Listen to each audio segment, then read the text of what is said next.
ఈ వీడియోలో 2026 మార్చి 9వ తేదీ 10వ తేదీ 11వ తేదీల్లో గల చాలా ముఖ్యమైన కరెంట్ అఫైర్స్ ఉన్నవి. మీరు ఎక్కడా కూడా ఎట్టి పరిస్థితుల్లో కూడా ఈ వీడియోని స్కిప్ చేయకుండా చివరి వరకు చూడండి.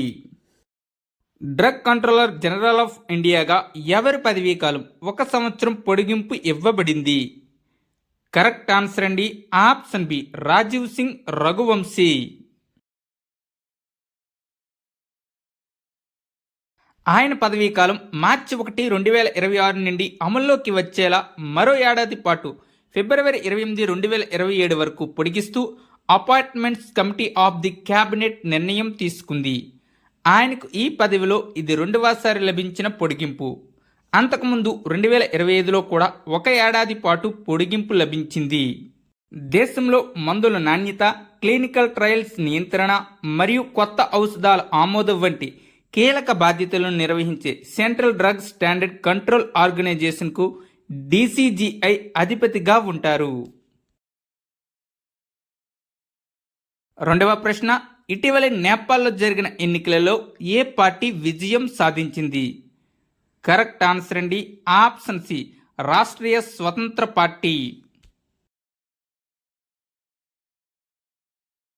మాజీ ప్రధాని KP శర్మ ఓలీ నేతృత్వంలోని కమ్యూనిస్ట్ పార్టీ మరియు నేపాలీ కాంగ్రెస్ వంటి దశాబ్దాల చరిత్ర ఉన్న సాంప్రదాయ పార్టీలను ఓడించి RSP భారీ మెజార్టీ సాధించింది. KP శర్మ ఓలీ తన సొంత నియోజకవర్గంలోనే బాలేంద్ర షా చేతిలో ఓడిపోవడం గమనార్హం. ఈ విజయంతో బాలేంద్ర షా నేపాల్ తదుపరి ప్రధానమంత్రి కానున్నారు. తద్వారా నేపాల్ చరిత్రలోనే అతిపిన్న వయస్కుడైన ప్రధానిగా ఆయన రికార్డు సృష్టించనున్నారు. మహిళల స్థితిగతుల కమిషన్ 70వ సెషన్లో భారతదేశం తరపున ఎవరు ప్రాతినిధ్యం వహిస్తారు? కరెక్ట్ ఆన్సర్ అండి ఆప్షన్ బి సావిత్రిబాయి ఠాకూర్. న్యూయార్క్లోని ఐక్యరాజ్యసమితి ప్రధాన కార్యాలయంలో జరుగుతున్న మహిళల స్థితిగతుల కమిషన్ 70వ సెషన్లో భారతదేశం తరపున కేంద్ర మహిళా శిశు అభివృద్ధి శాఖ సహాయ మంత్రి సావిత్రి ఠాకూర్ ప్రాతినిధ్యం వహిస్తున్నారు. ఈ సమావేశం మార్చి 9 నుండి మార్చి 19, 2026 వరకు జరుగుతుంది. మార్చి 10, 2026 జరిగిన సాధారణ చర్చలో సావిత్రి ఠాకూర్ గారు భారతదేశం తరపున మన దేశంలో మహిళా సాధికారత కోసం చేపట్టిన పథకాలు మరియు సాధించిన పురోగతిని ఆమె వివరించారు. ఇటీవలే మద్రాస్ హైకోర్టు ప్రధాన న్యాయమూర్తిగా ఎవరు నియమితులయ్యారు? కరెక్ట్ ఆన్సర్ అండి option B justice Sushrit Aravind ధర్మాధికారి.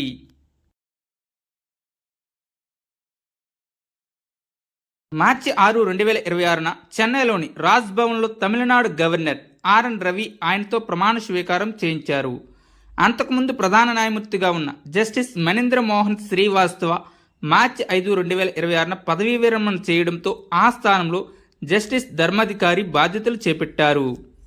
Madras హైకోర్టుకు రాకముందు ఆయన కేరళ హైకోర్టు న్యాయమూర్తిగా పనిచేశారు. ఆయన మాతృ హైకోర్టు మధ్యప్రదేశ్ హైకోర్టు. మద్రాస్ హైకోర్టుకు ఈయన 55వ ప్రధాన న్యాయమూర్తి. ఇటీవలే 16 ఏళ్లలోపు పిల్లలు సోషల్ మీడియా ఉపయోగించకుండా కొత్త నిబంధనలు తీసుకొచ్చినట్లు ఏ దేశ ప్రభుత్వం తెలిపింది? కరెక్ట్ ఆన్సర్ అండి ఆప్షన్ బి ఇండోనేషియా. ఈ విషయాన్ని ఇండోనేషియా కమ్యూనికేషన్ డిజిటల్ వ్యవహారాల మంత్రి ముత్యా హాఫిద్ వెల్లడించారు. ఈ నిషేధం మార్చి 28, 2026 నుంచి దశలవారీగా అమలులోకి రానుంది. YouTube, TikTok, Facebook, Instagram, X, Roblox వంటి హైరిస్క్ ప్లాట్ఫామ్లకు ఈ నిషేధం వర్తించనుంది. ఇటీవలే ఇరాన్ కొత్త సుప్రీం లీడర్గా ఎవరు నియమితులయ్యారు? కరెక్ట్ ఆన్సర్ అండి ఆప్షన్ సి ముజ్తబా ఖమేనీ. 2026 మార్చి 8న ఇరాన్లోని అత్యున్నత నిర్ణాయక మండలి అసెంబ్లీ ఆఫ్ ఎక్స్పర్ట్స్ ముజ్తబా ఖమేనీని కొత్త సుప్రీం లీడర్గా అధికారికంగా ప్రకటించింది. గత సుప్రీం లీడర్ అలీ ఖమేనీ 2026 ఫిబ్రవరి 8న జరిగిన దాడుల్లో మరణించడంతో ఈ నియామకం జరిగింది. ముజ్తబా ఖమేనీ ఆయన 2వ కుమారుడు. ఇరాన్ చరిత్రలో ముజ్తబా ఖమేనీ 3వ సుప్రీం లీడర్. మొదటివారు అయతుల్లా రుహల్లా ఖొమేనీ, రెండవ వారు అలీ ఖమేనీ. 2026 ఐసీసీ టీ20 ప్రపంచ కప్ ఫైనల్ మ్యాచ్లో మ్యాన్ ఆఫ్ ది మ్యాచ్ టైటిల్ను గెలుచుకున్న ఆటగాడు ఎవరు? కరెక్ట్ ఆన్సర్ అండి ఆప్షన్ డి జస్ప్రీత్ బుమ్రా. ఫైనల్లో న్యూజిలాండ్పై బుమ్రా 4 ఓవర్లు వేసి కేవలం 15 పరుగులు ఇచ్చి 4 వికెట్లు పడగొట్టారు. ఈ మ్యాచ్లో భారత్ 96 పరుగుల తేడాతో విజయం సాధించి వరుసగా రెండోసారి మొత్తం మీద మూడోసారి టీ20 ప్రపంచ కప్ ఛాంపియన్గా నిలిచింది. భారత opener Sanju Samson player of the tournament అవార్డును దక్కించుకున్నారు. విజేత భారత్ బహుమతి 27.48 కోట్ల రూపాయలు. రన్నరప్గా నిలిచిన న్యూజిలాండ్ బహుమతి 14.65 కోట్ల రూపాయలు. 2026 ఆస్ట్రేలియన్ గ్రాండ్ ప్రిక్స్ విజేత ఎవరు? కరెక్ట్ ఆన్సర్ అండి ఆప్షన్ సి జార్జ్ రస్సెల్. మెల్బర్న్లోని ఆల్బర్ట్ పార్క్ సర్క్యూట్లో మార్చి 8, 2026 జరిగిన ఈ రేసులో జార్జ్ రస్సెల్ అద్భుత ప్రదర్శనతో ప్రథమ స్థానంలో నిలిచారు. రెండవ స్థానంలో మెర్సిడోస్కు చెందిన కిమి ఆంటోనెల్లి, మూడవ స్థానంలో ఫెరారీకి చెందిన చార్లెస్ లెక్లర్క్ నిలిచారు. బార్బీ డ్రీమ్ టీంలో చేరిన మొదటి భారతీయ మహిళ ఎవరు? కరెక్ట్ ఆన్సర్ అండి ఆప్షన్ సి స్మృతి మందన. అంతర్జాతీయ మహిళా దినోత్సవం మార్చి 8, 2026 సందర్భంగా ప్రముఖుల బొమ్మల తయారీ సంస్థ మాటెల్ ఈ గౌరవాన్ని ప్రకటించింది. బార్బీ డ్రీమ్ టీంలో చోటు దక్కించుకున్న ప్రపంచంలోనే మొట్టమొదటి క్రికెటర్ స్మృతి మందన కావడం విశేషం.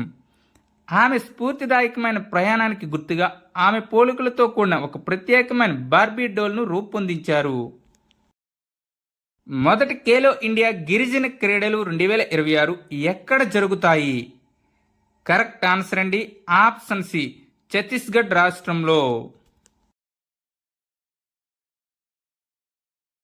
ఇవి 2026 మార్చి 25 నుండి ఏప్రిల్ 6 వరకు జరుగుతాయి. ఈ క్రీడల అధికారిక మస్కట్ పేరు మోర్వేర్. ఇది గిరిజన పౌరుషం మరియు ధైర్యానికి ప్రతీక.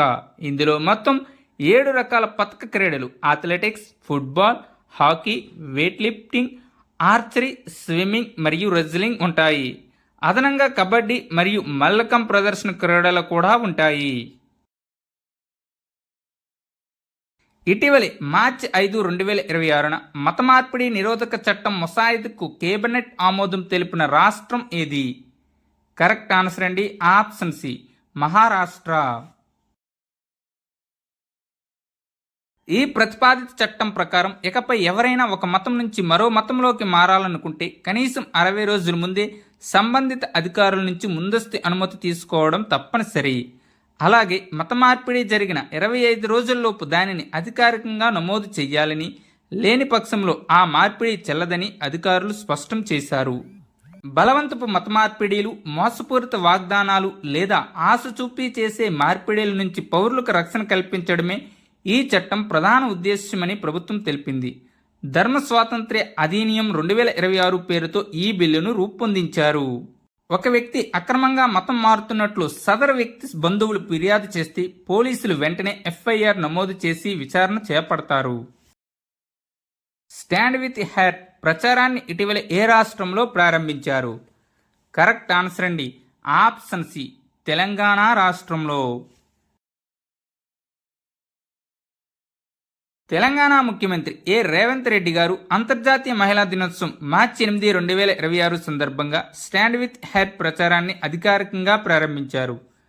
దీని యొక్క ప్రధాన ఉద్దేశ్యం మహిళల పట్ల సమాజంలో గౌరవం పెంచడం, వారి రక్షణ బాధ్యత ప్రతి ఒక్కరిది అనే అవగాహన కల్పించడం. ఇటీవలే యూకేలోని Esmond B Martin Royal Geographical Society Prize 2026 అందుకున్న మొదటి భారతీయుడు ఎవరు? కరెక్ట్ ఆన్సర్ అండి ఆప్షన్ ఏ కృతికే కారంత్. వన్యప్రాణుల పరిరక్షణ మరియు పర్యావరణ పరిశోధనలో ఆమె చేసిన కృషికి గాను ఈ అవార్డు లభించింది. ఆమె ఈ బహుమతిని పొందిన మొదటి భారతీయురాలు మాత్రమే కాదు, మొదటి ఆసియా మహిళ కూడా. ఈమె బెంగళూరులోని సెంటర్ ఫర్ వైల్డ్ లైఫ్ స్టడీస్కు చీఫ్ ఎగ్జిక్యూటివ్ ఆఫీసర్గా పనిచేస్తున్నారు. ఈ అవార్డును అమెరికన్ భౌగోళిక శాస్త్రవేత్త ఎస్మెండ్ బ్రాడ్లీ మార్టిన్ జ్ఞాపకార్థం 2023 నుండి అందజేస్తున్నారు. వన్యప్రాణుల అక్రమ రవాణాను అడ్డుకోవడంలోనూ మరియు జీవవైవిధ్యంపై అవగాహన పెంచడంలో విశేష సేవలందించిన వారికి ఇది దక్కుతుంది. లైఫ్ టైం లిబర్టేరియన్ అవార్డుతో సత్కరించబడిన మొదటి భారతీయుడు ఎవరు? కరెక్ట్ ఆన్సర్ అండి ఆప్షన్ బి గురుచరణ్ దాస్. భారతీయ రచయిత వ్యాఖ్యాత గురుచరణ్ దాస్ జీవితకాల లిబర్టేరియన్ అవార్డుతో సత్కరించబడ్డారు. ఈ అవార్డును అమెరికాకు చెందిన లిబర్టీ ఇంటర్నేషనల్ ప్రపంచవ్యాప్తంగా స్వేచ్ఛ అనే ఆలోచనను ముందుకు తీసుకెళ్లిన ఆలోచనలు మరియు నాయకత్వం వహించిన వ్యక్తులకు అందిస్తుంది. ఐబిఎం తన మొదటి ఇన్ఫ్రాస్ట్రక్చర్ ఇన్నోవేషన్ సెంటర్ను ఎక్కడ ప్రారంభించింది? కరెక్ట్ ఆన్సర్ అండి ఆప్షన్ బి బెంగళూరులో. గ్లోబల్ టెక్నాలజీ కంపెనీ ఐబిఎం బెంగళూరులో తన మొదటి ఇన్ఫ్రాస్ట్రక్చర్ ఇన్నోవేషన్ సెంటర్ను ప్రారంభించింది. కేంద్ర పారిశ్రామిక భద్రతా దళం సిఐఎస్ఎఫ్ 57వ వ్యవస్థాపక దినోత్సవాన్ని జరుపుకుంటున్నారు. సిఐఎస్ఎఫ్ ఎప్పుడు స్థాపించబడింది? కరెక్ట్ ఆన్సర్ అండి ఆప్షన్ బి 10 మార్చ్ 1969. ఈ ఏడాది 57వ వ్యవస్థాపక దినోత్సవ ప్రధాన వేడుకలు ఒడిశాలోని ముందలిలో ఉన్న సిఐఎస్ఎఫ్ ప్రాంతీయ శిక్షణా కేంద్రంలో జరిగాయి. ఈ కార్యక్రమానికి కేంద్ర హోంమంత్రి అమిత్ షా ముఖ్య అతిథిగా హాజరయ్యారు. సిఐఎస్ఎఫ్ 10 మార్చ్ 1969 స్థాపించబడింది. దీని యొక్క ప్రధాన కార్యాలయం న్యూఢిల్లీలో కలదు. దీనిని central industrial security force act 1968 ప్రకారం స్థాపించారు. దీని ప్రస్తుత డైరెక్టర్ జనరల్ శ్రీ ప్రవీర్ రంజన్. అస్సాం రాష్ట్రంలో పౌరసత్వ సవరణ చట్టం సిఏఏ కింద పౌరసత్వ ధృవీకరణ పత్రం పొందిన తొలి మహిళ ఎవరు? కరెక్ట్ ఆన్సర్ అండి ఆప్షన్ బి దీపాలి దాస్. 2019లో ఆమెను విదేశీయురాలిగా ప్రకటించి సిల్చర్ డిటెక్షన్ సెంటర్లో దాదాపు 2 సంవత్సరాలు ఉంచారు. తరువాత సిఏఏ నిబంధనల ప్రకారం దరఖాస్తు చేసుకుని 6 మార్చి 2026న భారత పౌరసత్వ సర్టిఫికేట్ పొందింది. ఈ విధంగా సిఏఏ కింద అస్సాంలో పౌరసత్వం పొందిన తొలి మహిళగా నిలిచింది. దీపాలి దాస్ బంగ్లాదేశ్లోని సిల్హాట్ జిల్లాకు చెందినవారు. తప్పుదారి పట్టించే ఫిన్ఫ్లుయెన్సర్ పోస్టులను మరియు నమోదు కాని పెట్టుబడుల సలహాలను పర్యవేక్షించడానికి సెబీ ప్రస్తుతం ఏ అత్యాధునిక ఏఐ సాధనాన్ని ఉపయోగిస్తుంది? కరెక్ట్ ఆన్సర్ అండి ఆప్షన్ బి సుదర్శన్. సుదర్శన్ అనేది సెబీ అంతర్గతంగా అభివృద్ధి చేసిన ఏఐ వ్యవస్థ. ఇది సోషల్ మీడియా ప్లాట్ఫామ్లలోని ఆడియో, వీడియో మరియు టెక్స్ట్ కంటెంట్ను విశ్లేషించి నిబంధనల ఉల్లంఘనలను గుర్తిస్తుంది. ఈ సాధనం వివిధ భారతీయ భాషల్లోని కంటెంట్ను కూడా పర్యవేక్షించగలదు. ఈ ఏఐ సాధనం సహాయంతో సెబీ ఇప్పటి వరకు సుమారు 1.2 లక్షలకు పైగా తప్పుదారి పట్టించే పోస్టులను సోషల్ మీడియా నుండి తొలగించింది. సెబీ స్థాపన 1988. 1992లో చట్టబద్ధమైన హోదా లభించింది. దీని యొక్క ప్రధాన కార్యాలయం ముంబైలో కలదు. ప్రస్తుత chairman Shri Tuhin Kant Pandey. Federation of atomic scientists 2025 నివేదిక ప్రకారం అణ్వస్త్రాలు అత్యధికంగా గల మొదటి 2 దేశాలు ఏవి? కరెక్ట్ ఆన్సర్ అండి ఆప్షన్ బి రష్యా మరియు అమెరికా. రష్యా వద్ద అత్యధికంగా సుమారు 5449 అణ్వస్త్రాలు ఉన్నాయి. అమెరికా 2వ స్థానంలో ఉన్న అమెరికా వద్ద సుమారు 5277 అణ్వస్త్రాలు ఉన్నాయి. ఈ నివేదిక ప్రకారం భారత్ సుమారు 180 అణ్వస్త్రాలతో 6వ స్థానంలో ఉంది. ఆంధ్రప్రదేశ్లో పోలీస్ శాఖ మరియు ఈగల్ సంయుక్తంగా నిర్వహిస్తున్న ఆపరేషన్ ఈ క్రింది వాటిలో ఏది? కరెక్ట్ ఆన్సర్ అండి option B operation Vajraprahar. Andhra Pradesh రాష్ట్రంలో మాదక ద్రవ్యాలు మరియు గంజాయి అక్రమ రవాణాను అరికట్టేందుకు ఏపీ పోలీస్ శాఖ మరియు యాంటీ నార్కోటిక్స్ విభాగమైన ఈగల్ సంయుక్తంగా ప్రధానంగా ఆపరేషన్ వజ్రప్రహార్ను నిర్వర్తిస్తున్నాయి.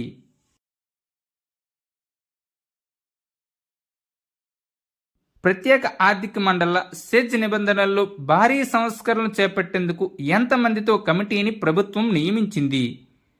కరెక్ట్ ఆన్సర్ అండి ఆప్షన్ సి 17 మందితో. సెజ్ 2.0 కోసం మార్గసూచి సూచనలను ఈ కమిటీ 6 నెలల్లోగా అందించాల్సి ఉంది. సెజ్లతో పాటు ఎగుమతుల కోసమే స్థాపించిన యూనిట్లు, గోదాముల్లో తయారీ, ఇతర కార్యకలాపాలు, అడ్వాన్స్ ఆథరైజేషన్, భారీ యంత్ర పరికరాలకు ప్రోత్సాహకాలు, సుంకాలు లేకుండా దిగుమతుల ధృవీకరణతో పాటు ఎగుమతి ప్రోత్సాహకాల్లో పథకాల సమన్వయం తెచ్చేందుకు తగిన అధ్యయనాన్ని ఈ కమిటీ చేస్తుంది. దేశంలోని 276 సెజ్లలో 6,279 యూనిట్లు కార్యకలాపాలు సాగిస్తున్నాయి. 2024-25లో ఈ యూనిట్లు $172.27 బిలియన్, సుమారు 15.68 లక్షల కోట్ల రూపాయల ఎగుమతులు చేశాయి. ప్రతి సంవత్సరం అంతర్జాతీయ మహిళా దినోత్సవాన్ని ఎప్పుడు జరుపుకుంటారు? కరెక్ట్ ఆన్సర్ అండి, ఆప్షన్ సి, మార్చి 8వ తేదీన. దీనిని ఆస్ట్రియా, డెన్మార్క్, జర్మనీ మరియు స్విట్జర్లాండ్లో మార్చి 19, 1911 జరుపుకున్నారు. కానీ మార్చి 8, 1915 రష్యాలో జరిగిన మహిళా సమ్మె తర్వాత మహిళా దినోత్సవ తేదీని మార్చి 8కి మార్చారు. 1975లో ఐక్యరాజ్య సమితి అధికారికంగా మార్చి 8ని అంతర్జాతీయ మహిళా దినోత్సవంగా గుర్తించింది. ఈ సంవత్సరం యొక్క theme rights, justice, action for all women and girls. 9వ అంతర్జాతీయ సంతాల్ సమావేశం 2026 ఎక్కడ జరిగింది? కరెక్ట్ ఆన్సర్ అండి, ఆప్షన్ డి, డార్జిలింగ్లో. 9వ అంతర్జాతీయ సంతాల్ సమావేశం 2026 మార్చి 7వ తేదీన పశ్చిమ బెంగాల్లోని డార్జిలింగ్ జిల్లాలో జరిగింది. భారత రాష్ట్రపతి ద్రౌపది ముర్ము ఈ సమావేశానికి హాజరై ప్రసంగించారు. భారత సైన్యం యొక్క నార్థన్ కమాండ్ ఐటీబీపీ మరియు బిఎస్ఎఫ్లతో సినర్జీ సమిట్ సమావేశాన్ని ఎక్కడ నిర్వహించింది? కరెక్ట్ ఆన్సర్ అండి, ఆప్షన్ డి, ఉదంపూర్లో. భారత సైన్యం యొక్క northern command ITBP, Indo Tibetan border police మరియు బిఎస్ఎఫ్ బోర్డర్ సెక్యూరిటీ ఫోర్సులతో కలిసి సినర్జీ సమిట్ సమావేశాన్ని జమ్మూ కాశ్మీర్లోని ఉదంపూర్ జిల్లాలో నిర్వహించింది. దీని యొక్క ముఖ్య ఉద్దేశం మారుతున్న భద్రతా పరిస్థితుల దృష్ట్యా వివిధ భద్రతా దళాల మధ్య సమన్వయాన్ని పెంచడం, వ్యూహాలను పంచుకోవడం మరియు సరిహద్దు రక్షణను మరింత బలోపేతం చేయడం. లామిటియే 2026 అనే ఉమ్మడి సైనిక విన్యాసం భారతదేశం మరియు ఏ దేశం మధ్య నిర్వహించబడింది? కరెక్ట్ ఆన్సర్ అండి, ఆప్షన్ బి, సెషెల్స్. ఈ 11వ ఎడిషన్ విన్యాసాలు సెషెల్స్లోని సెషెల్స్ డిఫెన్స్ అకాడమీలో మార్చి 9 నుండి మార్చి 20, 2026 వరకు జరుగుతున్నాయి. లామిటియే అంటే స్థానిక క్రియోల్ భాషలో స్నేహం అని అర్థం. ఇది 2 సంవత్సరాలకు ఒకసారి జరిగే విన్యాసం. దీనిని 2001 నుండి నిర్వహిస్తున్నారు. ఈ ఏడాది విన్యాసాల్లో మొదటిసారిగా భారత సాయుధ దళాలకు చెందిన 3 విభాగాలు ఆర్మీ, నేవీ, ఎయిర్ ఫోర్స్ కలిసి పాల్గొంటున్నాయి. ఆర్మీ తరపున అస్సాం రెజిమెంట్ సైనికులు, నేవీ తరపున ఐఎన్ఎస్ త్రికన్ నౌక, ఎయిర్ ఫోర్స్ తరపున C-130 విమానం పాల్గొంటున్నాయి. ఆంధ్రప్రదేశ్ ముఖ్యమంత్రి చంద్రబాబు నాయుడు ఏ ప్రయోజనం కోసం 2వ మరియు 3వ బిడ్డకు 25,000 రూపాయల ప్రోత్సాహకాన్ని ప్రకటించారు? కరెక్ట్ ఆన్సర్ అండి, ఆప్షన్ బి, జనన రేటు పెంచడానికి. ఆంధ్రప్రదేశ్ ముఖ్యమంత్రి నారా చంద్రబాబు నాయుడు గారు ఇటీవలే అసెంబ్లీలో ప్రతిపాదించిన జనాభా నిర్వహణ విధానంలో భాగంగా ఈ ప్రోత్సాహకాన్ని ప్రకటించారు. దీని ప్రధాన ఉద్దేశం రాష్ట్రంలో తగ్గుతున్న సంతానోత్పత్తి రేటును పెంచడం, తగ్గుతున్న సంతానోత్పత్తి రేటును అరికట్టడం. రాష్ట్రంలో సంతానోత్పత్తి రేటు గతంలో 3.0 ఉండగా ప్రస్తుతం అది 1.5కి పడిపోయింది. జనాభా స్థిరంగా ఉండాలంటే ఇది కనీసం 2.1 ఉండాలి. ఈ తగ్గుదల భవిష్యత్తులో జనాభా సమతుల్యత దెబ్బతినడానికి కారణమవుతుందని ప్రభుత్వం భావిస్తుంది. ఈ కొత్త పాలసీ ఏప్రిల్ 1, 2026 నుండి అమలులోకి రానుంది. Thank you one and all. ఈ వీడియో మీకు నచ్చినట్లయితే ఒక లైక్ చేయండి. మన ఛానల్ ఇంకా ఎవరైనా సబ్స్క్రైబ్ చేయనట్లయితే వెంటనే సబ్స్క్రైబ్ చేయండి. ఇది మీకు తెలిసిన మీ స్నేహితులకి షేర్ చేయండి. ఈ వీడియోపై మీ యొక్క అభిప్రాయాన్ని కామెంట్ రూపంలో తెలియచేయండి. చివరిగా హైప్ సింబల్ని క్లిక్ చేయడం మర్చిపోకండి.